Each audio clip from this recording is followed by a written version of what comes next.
ask another very late, so I'm not going to even stop. I'm just going to say, Ernani, are you with us? Yes, hi guys. Welcome, Ernani. So take it home, please. How are you? So sorry, but I am having some problems with my computer now, so I don't have here the biographies. But I want to maybe we can start with Anne and Marie to speak with us, and they can introduce themselves. They have a beautiful project called Ali. So I welcome you, girls, and perhaps we can have some discussion later about your project, but your floor is yours now. Is it okay? Absolutely, yeah. Let me just share the screen and then we can start this.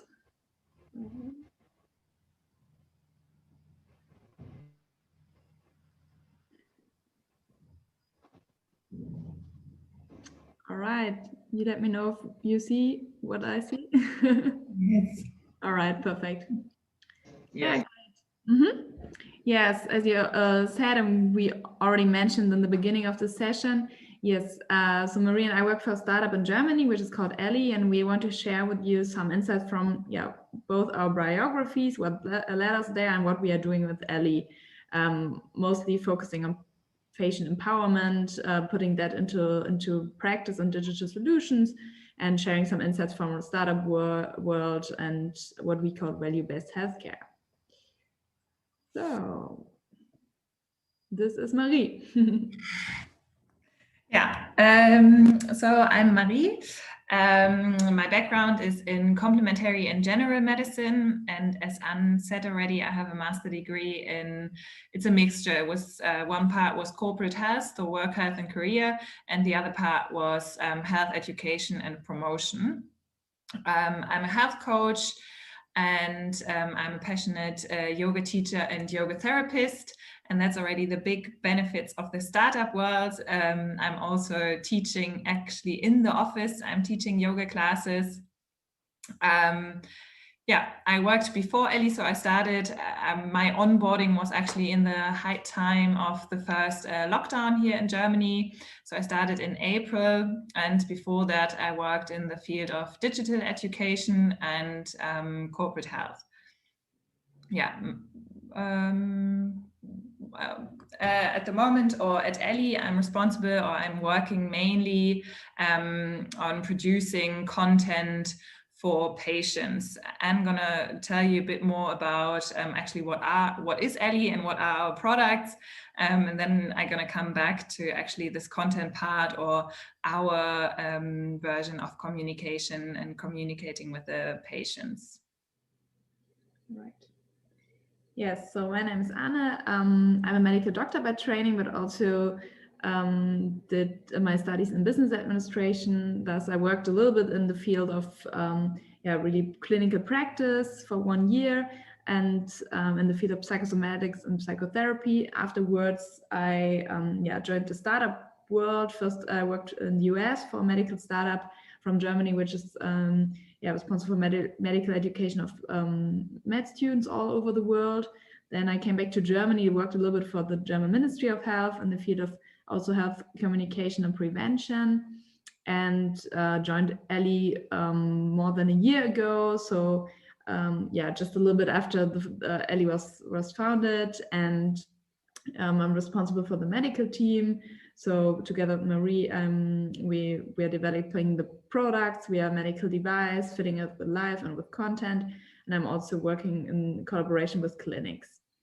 And to not really, that much lose the perspective of the patient, I also am a certified nutritional doctor, and this year I also got certified in lifestyle medicine, which is very much focusing on the field of prevention along different areas. So, talking about Ellie, what we wanted to present who Ellie is. So we are Cologne-based startup. Here it says 35 plus Ellies. We are almost 40 by now, so we are hiring and we are growing. And we are on a mission to improve patient experience, and we are on a mission to pioneer value-based healthcare in Germany. Thus, putting a very strong effort and also stressing value in patient care, quality in patient care, and putting that more over only efficiency, only costs, etc. And as it says here in German from our homepage, we also have a very nice video which is also in German, so I'm not sharing that by now, but what it says here is Ellie is a medical assistant, it's an information platform, and it's also a consultant for you.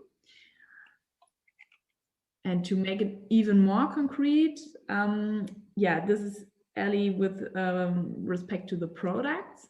So we understand ourselves as a medical platform, which is analytically and data driven. And as you see here, we have different products. We have an app for patients, which you will learn a little bit more about later on, which collects health-related data and provides patients with individualized knowledge and has some more features, of course. Then we have a dashboard for the care providers where the information is translated into, which bundles the patient information which we have from the questionnaires and then supports the interaction between patient and doctor or patient and care provider. Then also we have a care management, so a more analog perspective also. We started in the field of osteoarthritis and orthopedics with patients which are not the youngest and not the most digital by now. So it's very helpful to also have some care managers to supporting. And then, of course, we have our data model. I mean, as I said, we are analytically and data driven. So the data model really encompasses everything. And this is, of course, where we learn more about the patients, where the clinics also learn about the patients, and where we really can understand where the value is created for the stakeholders. And yeah, we have different stakeholders, as already explained. We see ourselves a little bit in the triangle in the middle of like care providers, patients, and not replacing any of those, but really augmenting on the interaction and the different silos we have in the German healthcare systems, and really trying to encompass the patient along their whole journey, ideally from prevention back to secondary or tertiary prevention. And yeah, for us, the patient is very much in the focus. So of course, I mean, you are very much the experts by now, how you find out how to come up with products. We also interviewed a lot of patients, a lot of people, a lot of care providers, and try to identify where really the problems are along the patient journey that you see here. And here you see just stated some examples where we currently see difficulties or inefficiencies in the healthcare systems. For example, I mean, there were so many topics today which really tackle also what we know about, like insufficient information, not understandable information, then also asymmetric information, that you don't really understand your treatment path and your expectations, etc., etc. That there's not a really systematic collection, for example, of pain data along the journey, although you have a chronic condition which you're suffering from a long time. And after treatment, for example, a surgery, then you're not really educated about what you can do to stay healthy and really focus on these aspects of how you can really contribute to your health. And so we really like to more talk about health than disease. And this is something that's very natural to ask. But first of all, we also looked at really where the problems are, which we could address. So this is a little bit from a solution approach, to put it in a nutshell. As you see here, the four products at the patient app, the care management, dashboard, and data model. And overall, we really provide a network for the patients along the journey. We inform both the patients, which you will learn a little bit more, and also the care providers with health data, and provide information they both can work with and interact with, and thus support both sides along the treatment path to really, and once again, coming back to value-based healthcare, really get the best treatment results. And the best is really individual concept as well. This is why it's so important to learn about the individual patient's profiles before you come up with a perfect or best solution. Yeah, and how did we actually get there, or how did we actually came up with all our 4 parts? We first needed to focus, or we focused ourselves on like the main challenges that we wanted to address. And one of our big drivers is actually the really low levels of health literacy. I assume that I don't have to explain what's health literacy. What actually wanted us most or got us most thinking is that especially people with bad health conditions or chronic conditions have a really low level of health literacy. And that there's actually not a big difference in the age group, and also not in gender, or as we assumed in socioeconomic status. Obviously, it's varying a bit, but not like in that big amount that we thought. The other big driver is actually the reliability of health information. All the little graphs you can see is from a big German health insurance. They did a survey on health literacy or digital health literacy. And they actually said that one of the big issues, or they put it in nice frames, that one of the big issues is that the patients or the people don't trust really the information they can find about health. There are obviously different reasons. It's the reasons the people assumed or the patients assumes is due to commercial interest which is mixed into the information. Data security is one of the big topics, and also that the information is not really suiting the needs of the people, or that they can't really figure that out, which information is actually relevant for me. And then also that there's another step. You can't just, apply give the patients the information. They also need to feel able to put that into their daily life practice. Yeah, and by that we discovered that our main drivers or our main topics should be the communication, the information, the empowerment. We wanted to give back patients a bit of this feeling that they can influence their own health journey, because as soon as people have a diagnosis, we tend to put all the responsibility in doctors' hands. As soon as you have a diagnosis, it's kind of labeled, it's like out of your own control. All the responsibility for your journey is in doctors' hands, and we want to actually give this power back to the patients to still show what they can do about it, to support them so that they feel they can actually be part of their own journey again. And yeah, by putting these 3 topics into practice, the first step we did was actually to develop our tone of voice. How do we want to communicate as a brand, also how do we want to communicate with all the stakeholders, with the patients, because language is super important and can already be a big change in at least the topics we focused ourselves on. It's like the little nuances that add already up how the patients feel in their journey, but also all the stakeholders feel about Ellie. Can you, next slide? Oh yeah, that is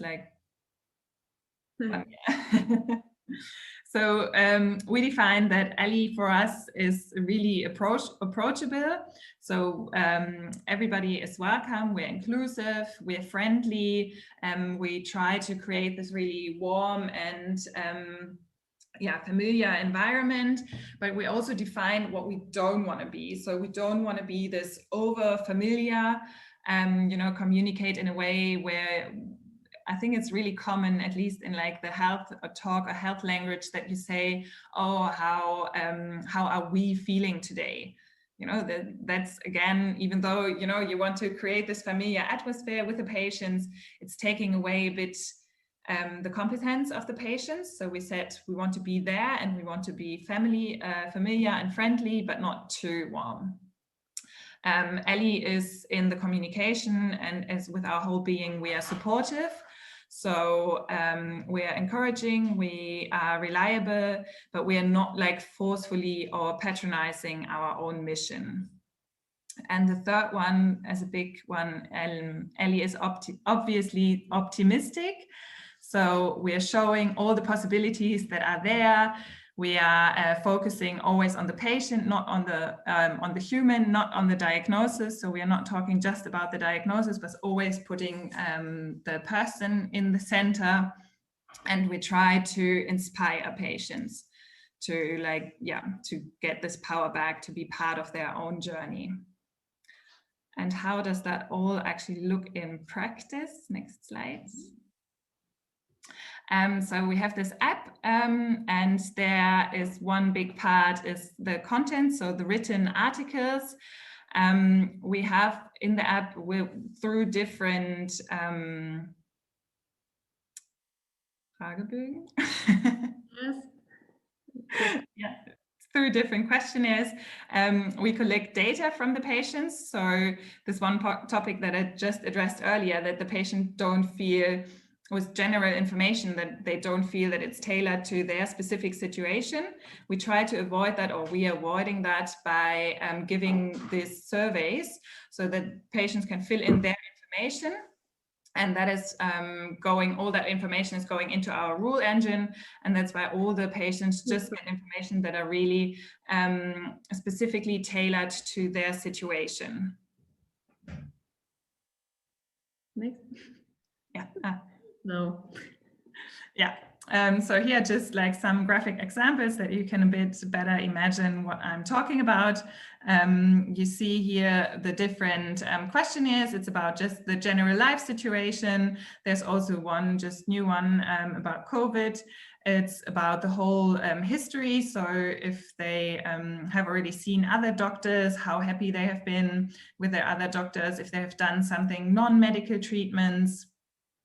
And then also their life quality, and about their different as well for depression, anxiety, stress, so that we can really shape a holistic picture from all users.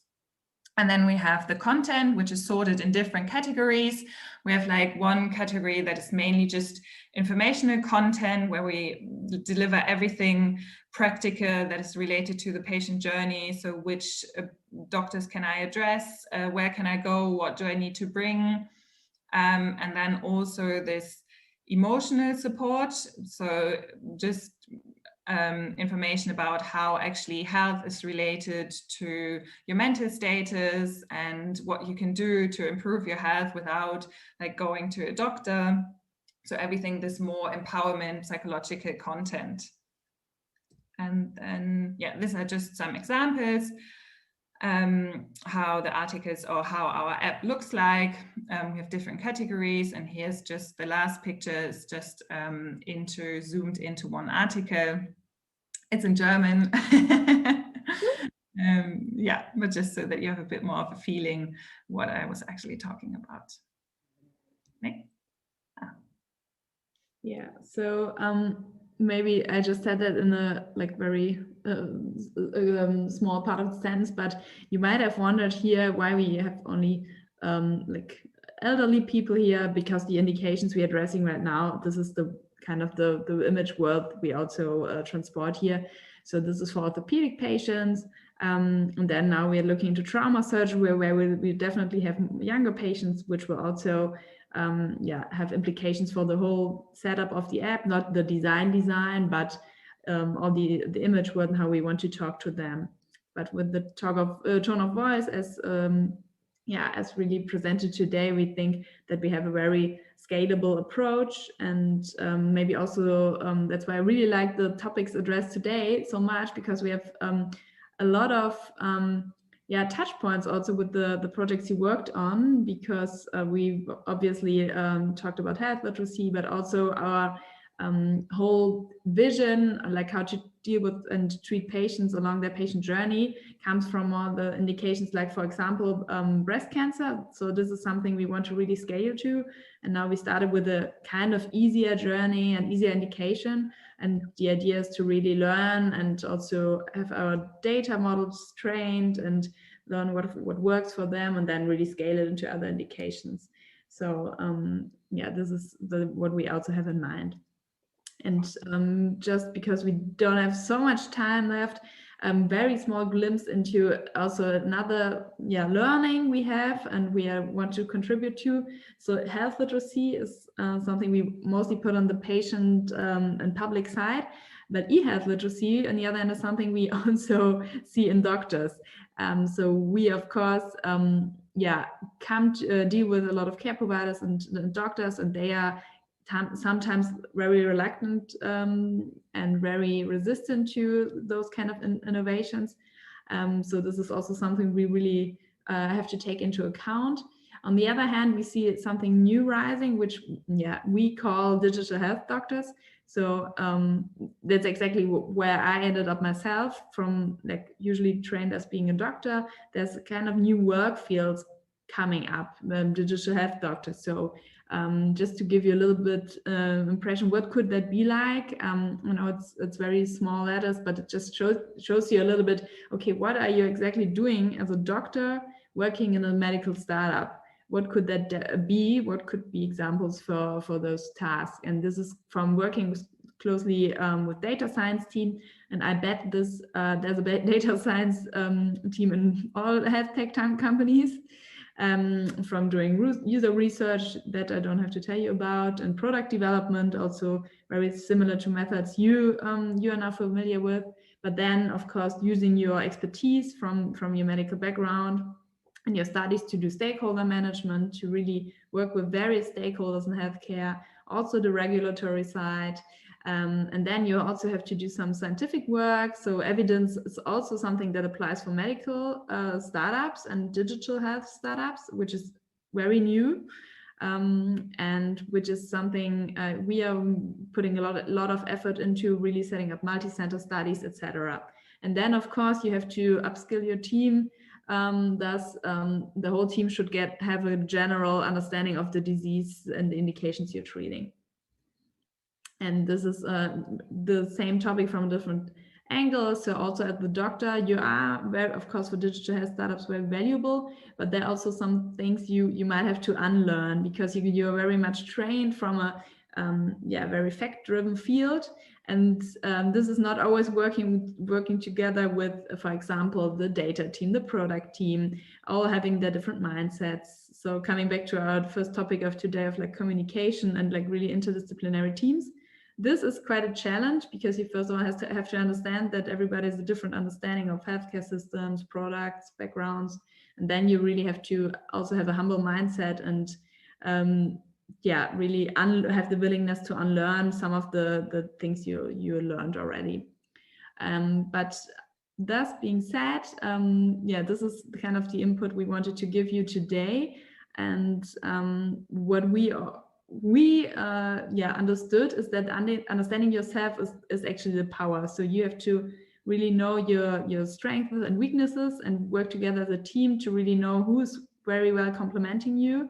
And I think we this year worked a lot on that, also on these informal parts. And this is actually, it sounds like a very generic thing. It sounds like maybe Thiago likes it because it's a quote. But it's something we really believe in, that you can leverage most of the power when you really understand your role and also who you're dealing with. And now we're happy to receive your questions.